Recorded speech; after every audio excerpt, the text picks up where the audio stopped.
पे। पर एक बार जो एसएसपी भी कह रहे थे, डीएसपी ट्रैफिक भी कह रहे थे, एक बार सोचने वाली बात है कि 250-300 जो संख्या है वो सिर्फ संख्या नहीं है, वो किसी परिवार का बच्चा होगा, किसी परिवार का भाई होगा, किसी का पति होगा, किसी के पापा होंगे। और आप सोचिए वो चले गए, अब कभी उनका चेहरा उनको देखने वापस नहीं मिलेगा। हम लोगों को याद है कि कोविड के डर से लोग घर से नहीं निकलते थे, जबकि अगर आंकड़े देखेंगे तो कोविड से ज्यादा number of deaths road traffic में लगातार हो रहे हैं और सालों से हो रहे हैं। इसीलिए मेरी इस मंच से भी सभी से अपील है कि धनबाद में, खासकर गिवेन की धनबाद में बहुत बड़े बड़े इंडस्ट्रीज हैं। आज भी बड़े बड़े कंपनियों से लोग आए, बीसीसीएल, टाटा स्टील, सेल, सबसे लोग आए हैं। तो बड़ी बड़ी कंपनियां हैं, बड़ी गाड़ियां बहुत चलती है यहाँ, माइनिंग क्षेत्र है, कोल की भी बहुत गाड़ियां चलती है। रोड नेटवर्क के मामले में धनबाद एक अहम शहर है झारखंड के लिए। रांची से कोलकाता जाना है तो यही एक रास्ता है। बड़ी सड़कें, NH है, 8 लेन है, जो मुझे लगता है कि झारखंड का इकलौता डेडिकेटेड 8 लेन शहर के अंदर है। इन सब के वजह से ओवर स्पीडिंग बहुत ज़्यादा होती है और उसके वजह से डेथ्स होते हैं। कुछ दायित्व तो प्रशासन का है, पुलिस एडमिनिस्ट्रेशन का है, रेलवे एडमिनिस्ट्रेशन का है, हम लोग उसको समझते हैं। और लास्ट 6-7 महीने से हम लोग लगातार हर महीने बैठक करके कोशिश कर रहे हैं कि जो दायित्व प्रशासन का, नगर पालिका का है, वो हम लोग करें। जैसे अभी जो डेथ्स हैं उसके मूल कारण जो हम लोगों को दिख रहे हैं, उसमें 3 ही मूल कारण है। एक ओवर स्पीडिंग है, जो पूरी जिम्मेवारी की बात है। जितना जिम्मेवार ड्राइवर होगा, जितना जिम्मेवार नागरिक होंगे, उतनी कम एक्सीडेंट होगी, उतनी कम हताहत होगी। दूसरा मुख्य कारण, शाम में एक्सीडेंट्स की संख्या बढ़ जा रही है, वो अंधेरा है।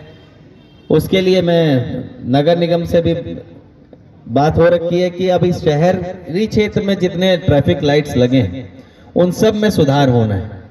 8 लेन में बहुत सारी लाइट्स, इस सड़क पे भी जितनी स्पाइरल लाइटिंग है वो खराब है, वो लाइट में अभी सुधार हो रहा है। और मैं नगर निगम को धन्यवाद भी करूंगा कि वो लोग अब उस पर पहल कर रहे हैं।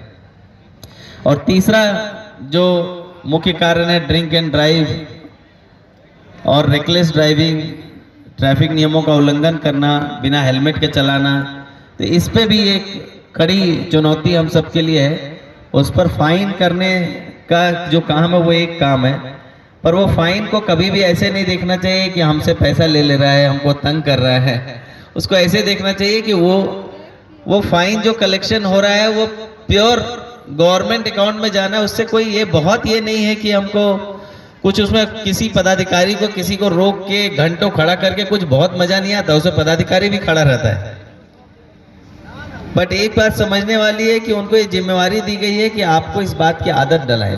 हम लोग देखते हैं लोग हेलमेट गाड़ी में ऐसे स्टीयरिंग में टांग के जा रहे हैं, जैसे कोना में दिखे अच्छा आगे पुलिस है, तुरंत निकाल के पहन लिया और फिर बढ़े, और जैसे ही चौक क्रॉस हुआ फिर निकाल के वापस उसको लगा लिया।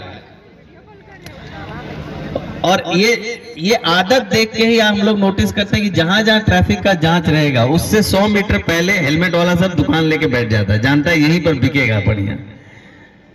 तो ये एक्चुअली आदत की बात है और मुझे लगता है इसका एहसास लोगों को करना चाहिए। और ये 250-300 जो डेथ्स हैं, अभी मुझे याद है लास्ट मंथ ही, इसी मंथ चेंबर ऑफ कॉमर्स के लोग आए थे, लास्ट ईयर भी चेंबर ऑफ कॉमर्स के लोग आए थे कि किसी के घर का 2 परिवार के 2 यूथ यंग लड़के एक्सीडेंट में डेथ हो गई।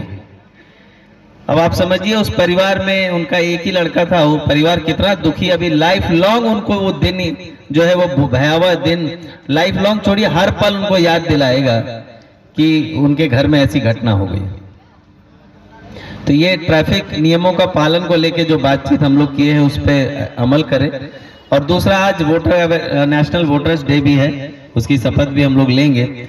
आगामी नगर निगम चुनाव को देखते हुए जनरली अर्बन वोटर्स जो हैं वो परसेंटेज कम रहता है, ग्रामीण क्षेत्रों में वोटिंग परसेंटेज अच्छा रहता है। पर इस बार हम लोग पहले से ही स्वीप एक्टिविटी शुरू कर दी है ताकि युवा वोटर्स की संख्या बढ़े और ज्यादा से ज्यादा लोग में सबसे बड़े